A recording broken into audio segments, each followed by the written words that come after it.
لبيك اللهم لبيك.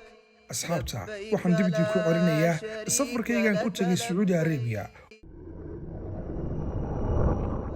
safarkayga waxaa mid ka mid ah safaradii ugu cajiibsanayaan galo maadaama aan booqday xaramka barakaysan.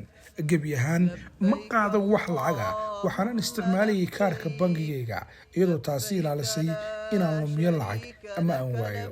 sidoo kale waxaa qayb weyn ka ahaa inuu fududaado safarkaygani adeega Daha Plus, kaasi oo aanan dareemin wax culays ah intii aan dalka dibaddiisa ku maqnaa, maadaama aan ka bixinayay lacagaha sida biilasha iyo kharashaadka ay u baahan tahay shaqada aan wadno, iyo weliba eheladayda oon si fudud lacag ugu dirayay.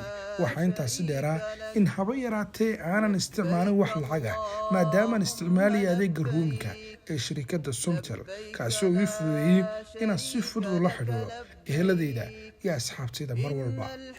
ku bixi, ku iibso, ku kaydso Daha Plus, habka ugu casrisan ee aad ku maamulan karto lacagtaada.